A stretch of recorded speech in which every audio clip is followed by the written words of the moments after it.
Республике Башкортостан проживает 160 разных национальностей, а знакомиться с ними можно с помощью не только учебников или музеев, но и активных, красивых людей. Поучаствовать в конкурсе могут только девушки от 18 до 27 лет, которые могут похвастаться обаянием и артистизмом, но при этом отлично знают о культуре своего народа. Жаль, это, конечно, не про меня. А сам конкурс «Мисс Содружества» направлен на сохранение традиций народов, проживающих в России и Республике Башкортостан.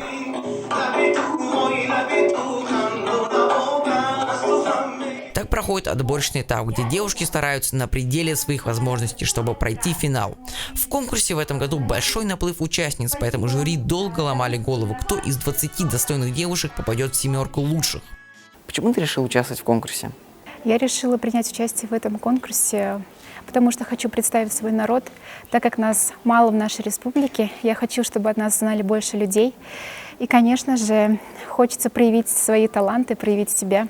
Финалисток ждут мастер-классы. Они поучаствуют в профессиональной фотосессии, изготовят уникальную глиняную посуду по собственному дизайну и научатся готовить традиционное башкирское блюдо. В заключении конкурса пройдет большой гала-концерт, где соберутся все финалистки конкурса «Мисс Содружества» и устроят грандиозное шоу. Оля, очень классно выглядишь. Расскажи, как нужно готовиться к этому конкурсу? Подготовка к этому конкурсу не такой тяжелой была для меня, потому что я уже с детства на сцене, и для меня не было ничего нового принять в таком конкурсе участие, потому что вести на сцене я себя умею, и костюм мне, конечно же, достался от бабушки. Все эти монеты мы бережно их храним. Это все состоится 21 апреля. Так что если вы хотите все увидеть воочию, уже сейчас покупайте билеты. Но пересмотреть этот масштабный концерт вы тоже сможете в эфире главного телеканала Республики.